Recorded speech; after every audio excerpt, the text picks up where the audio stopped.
अस्सलाम वालेकुम। मेरा नाम तुबा इदरीस है। और आज हम लोग अपने अगले टॉपिक तक पढ़ेंगे। जो आज हम लोग डिस्कस करेंगे फोटोसिंथेसिस। फोटोसिंथेसिस में भी हम लोग लाइट डिपेंडेंट रिएक्शन को डिस्कस करेंगे। जैसे कि आप लोग इसमें देख सकते हैं कि लाइट डिपेंडेंट रिएक्शन से रिलेटेड जो कंटेंट है मैंने ऐड किए, जिसमें जो ज़्यादा इंपॉर्टेंट जो टॉपिक्स हैं, इसमें फोटो सिस्टम टू का स्ट्रक्चर डिस्कस करेंगे। केमियोस्मोसिस क्या होता है इसलिए देखेंगे। ठीक है, इसके अलावा फोटोफॉस्फोराइलेशन का कंसेप्ट को डिस्कस करेंगे। इसके अलावा एटीपी सिंथेज। ओवरऑल हम लोग पूरे जो प्रोसेस है उसको से गो थ्रू करेंगे कि ये उसमें है क्या। सबसे पहले तो इसकी हम इक्वेशन देखते हैं लाइट डिपेंडेंट रिएक्शन की।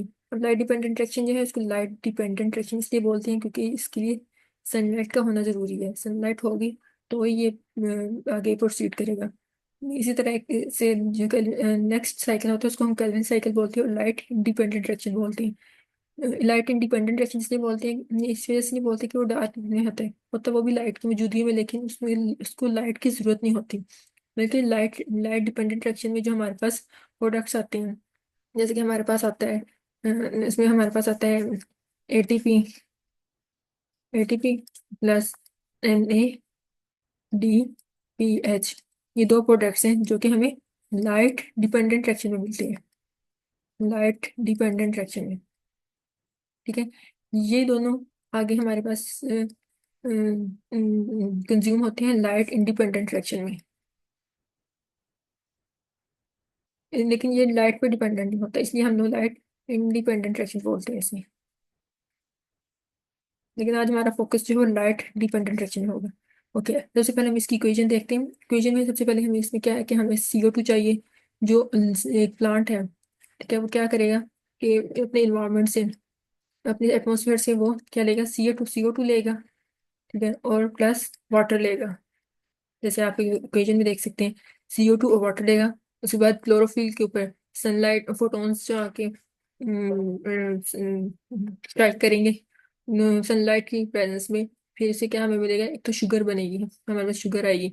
लेकिन ये ओवरऑल फोटोसिंथेसिस का लाइट डिपेंडेंट लाइट इंडिपेंडेंट दोनों को मिला के ये इक्वेशन लिखी गई है फोटोसिंथेसिस की। कि हमारे पास जब लाइट डिपेंडेंट और इंडिपेंडेंट दोनों रिएक्शन कंप्लीट हो गए तो हमारे पास आखिर में जो प्रोडक्ट होगा वो शुगर होगा और दूसरा ऑक्सीजन होगा। लेकिन अगर हम लोग सिर्फ लाइट डिपेंडेंट रिएक्शन की बात करें तो हमारे पास इसमें जो प्रोडक्ट्स आते हैं वो मैंने आपको पहले भी जैसे बताया कि ATP आता है प्लस NADPH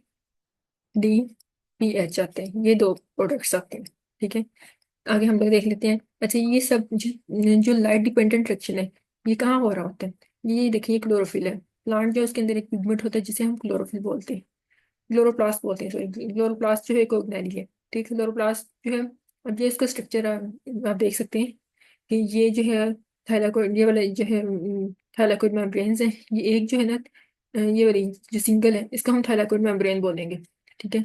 इसको इस पूरे को हम लोग बोलेंगे ग्रेनम। जब ये थैला जो स्टैक ऑफ थाइलाकोइड्स है इस पूरे को, इसको हम बोलेंगे ग्रेनम। ये ग्रेनम है।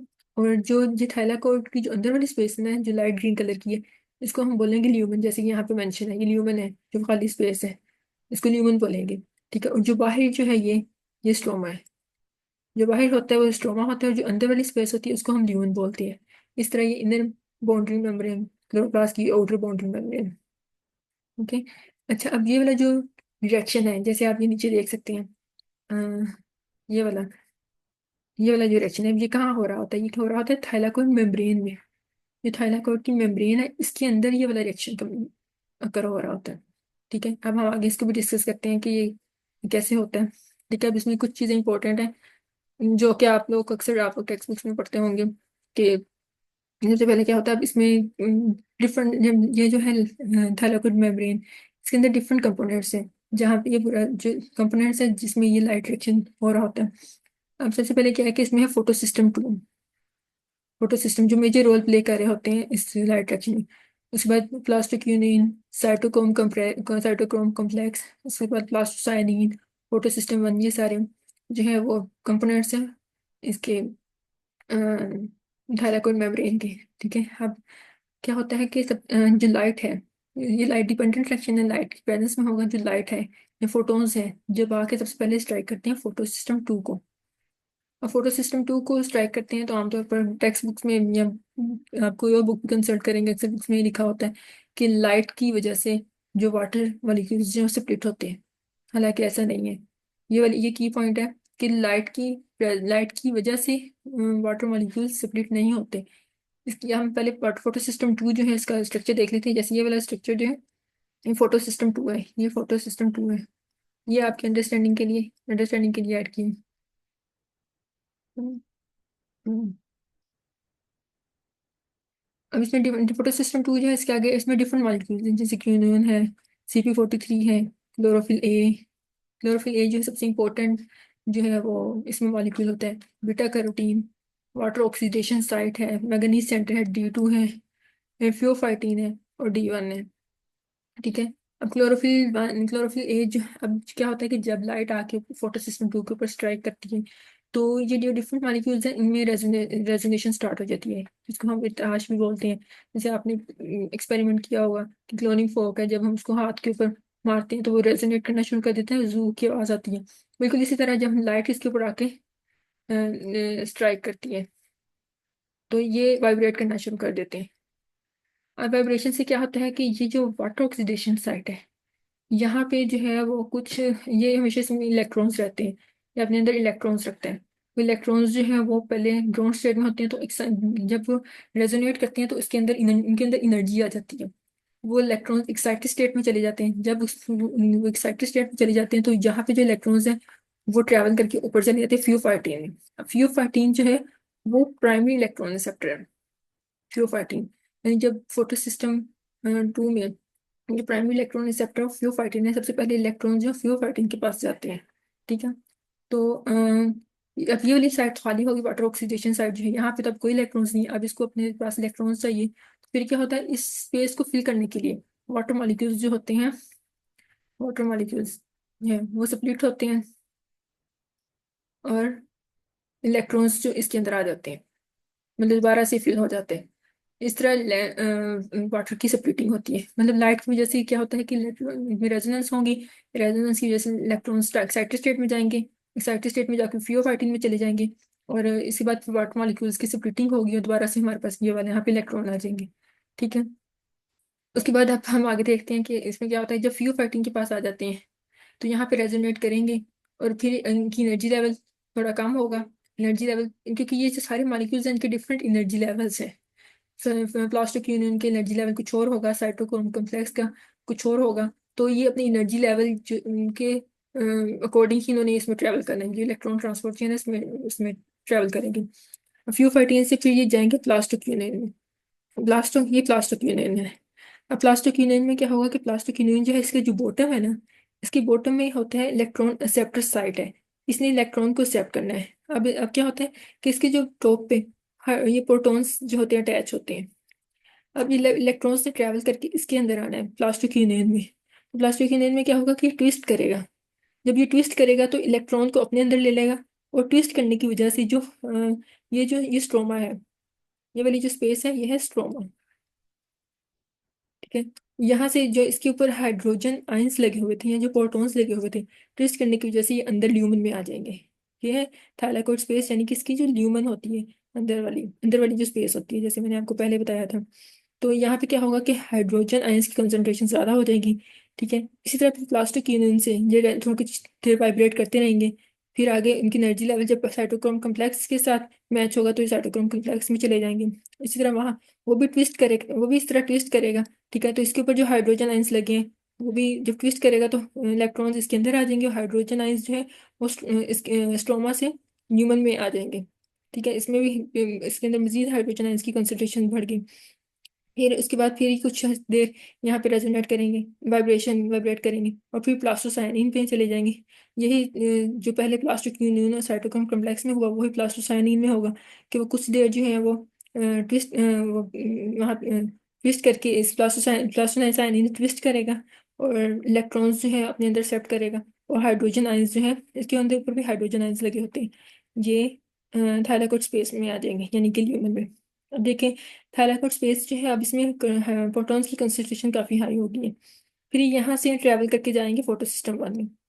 फोटो सिस्टम वन जो होता है इसके अंदर वाटर सेपरेटिंग साइट नहीं होती, लेकिन जब इसके ऊपर लाइट पड़ती है तो ये इलेक्ट्रॉन्स को दोबारा से एक्साइटेड स्टेट में ले जाती है। इलेक्ट्रॉन्स दोबारा एक्साइटेड स्टेट में जाती हैं तो ये फेरोडॉक्स में चली जाती है। फेरोडॉक्सिन भी बिल्कुल इस तरह इस तरह एक इलेक्ट्रॉन एक्सेप्टर, जिस तरह यहाँ पे फ्यू फाइटिंग को हमने पढ़ा, यहाँ पे मेंशन नहीं किया हुआ, लेकिन जिस तरह फोटो सिस्टम टू में फ्यू फाइटिंग होता है, इस तरह फोटो सिस्टम वन में जब इलेक्ट्रॉन एक्साइटेड स्टेट में जाएंगे तो ये फेरोडॉक्सिन के पास चले जाएंगे। अब फेरोडॉक्सिन में क्या होता है कि इलेक्ट्रॉन्स जो है वो कुछ देर जो वाइब्रेट करते रहते हैं, फिर आगे यहाँ पे एक इंजाइम होता है जो कि अपना रोल प्ले करता है, उसको बोलते हैं NADP पॉजिटिव रिडक्टेज। अब इंजाइम ने क्या करना है कि इलेक्ट्रॉन्स कि इसने क्या करना है कि इलेक्ट्रॉन्स को लेके NADP पॉजिटिव इलेक्ट्रॉन्स जो है आगे NADP के पास जाएंगे और हाइड्रोजन आयन इसके साथ मिलेगा और NADPH बन जाएगा। यानी हमारे पास, हमने कहा था कि लाइट डिपेंडेंट रिएक्शन की दो प्रोडक्ट्स हैं। पहला प्रोडक्ट तो हमारे पास आ गया कि NADPH की प्रोडक्शन होगी। अब आगे हम देखें कि ATP की प्रोडक्शन कैसे होती है। अब आपने एक पढ़ा होगा पहले अभी कंसेप्ट ओस्मोसिस का। आपने देखा होगा कि ओस्मोसिस का जो ओस्मोसिस होता है कंसेप्ट। ऑस्मोसिस क्या होता है कि movement of water from high concentration to lower concentration. ठीक है, अब इसमें क्या है, अब हम इसमें बात कर रहे हैं कि प्रोटॉन्स की कंसंट्रेशन की, कि हम कह रहे हैं कि ल्यूमन जो है इसमें हाइड्रोजन आयंस या प्रोटॉन्स की कंसंट्रेशन बहुत हाई है। ठीक है, अब जहाँ पे जब कंसंट्रेशन हाई होती है तो ये ATP सिंथेज है। अब ATP सिंथेज जो है इसने क्या करना है कि ये बिल्कुल ऐसे ही है कि जैसे हम नट बोल्ट करते हैं कि अब बोल्ट है उसके अंदर हमने नट को करना है तो हम वैसे उसके अंदर डालने की कोशिश करेंगे तो नहीं डलेगा। जब हम उसको उसके अंदर कुछ वो होते हैं स्विंग्स, मतलब उसके अंदर हम उसको घुमा के डालेंगे तो जाता है अंदर। ठीक है, अब इसी तरह ये है। अब इसमें जब हाइड्रोजन आइंस जाएंगे, हाइड्रोजन आइंस जब ये एटीपी सिंथेज में जाएंगे तो इनकी जब हाइड्रोजन आइंस इसके अंदर से ट्रैवल करेंगे, इनके ट्रैवल करने की वजह से क्या हुआ कि एटीपी सिंथेज मूव करेगा। जिस तरह मोटर मूव करती है, आप इस तरह कर मिसाल एग्जाम्पल ले सकते हैं कि मूव करेगा तो इससे काइनेटिक एनर्जी प्रोड्यूस होगी। अब क्या होता है कि ADP और इनऑर्गेनिक ये इनर्ट इलेक्ट्रॉन है, मतलब इनके अंदर कोई एनर्जी नहीं होती। ये आमतौर पर ऐसा होता है कि ये इसके ऊपर अटैच होते हैं, लेकिन जब इसको एनर्जी मिलेगी तो ये ADP पॉजिटिव और इनऑर्गेनिक फॉस्फेट ये आपस में मिलेंगे। ये दोनों आपस में मिल जाएंगे और ये ATP में कन्वर्ट हो जाएंगे। अब ये जो मूवमेंट हुई है इलेक्ट्रॉन प्रोटॉन्स की from higher concentration to lower concentration, यानी ये यहाँ से हायर कंसंट्रेशन से आए और ये मूव करके स्ट्रोमा में आ गई जहाँ पे लो कंसंट्रेशन थी, तो इसको हम बोलेंगे केमियोस्मोसिस। पहले हमने ओस्मोसिस पढ़ा था ना, अब इस प्रोसेस को हम बोलते हैं केमियोस्मोसिस।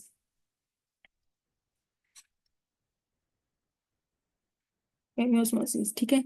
और जो यहाँ पे ATP की प्रोडक्शन हुई है, यानी कि ADP प्लस इनऑर्गेनिक फॉस्फेट मिले काइनेटिक एनर्जी की वजह से इसको, और ATP की फॉर्मेशन हो गई, उसको हम बोलते हैं फॉस्फोराइलेशन।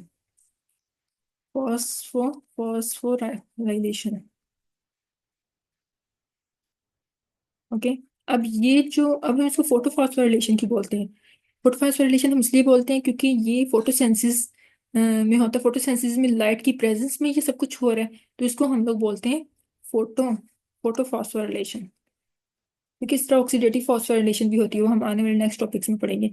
इस तरह ही हमारे पास ATP की प्रोडक्शन हो जाती है। अब देखिए हमारे पास NADPH भी आ गया और ATP भी आ गया। अब ये दोनों जो प्रोडक्ट्स आगे हमारे केल्विन केल्विन साइकिल में यूज होंगे, जिसको हम बोलते हैं लाइट इंडिपेंडेंट रिएक्शन। इंशाल्लाह हम लोग ये वाला केल्विन साइकिल जो है अगले में लेक्चर में कवर करेंगे, देखेंगे इसमें क्या होता है। देखें सब कुछ हमने कवर कर लिया। ATP सिंथेज का भी आपको पता चल गया, photo photo phosphorylation, chemiosmosis, photo system two. ये टॉपिक था आज का। आई होप कि आप लोगों को समझ आ गई होगी। Thank you very much.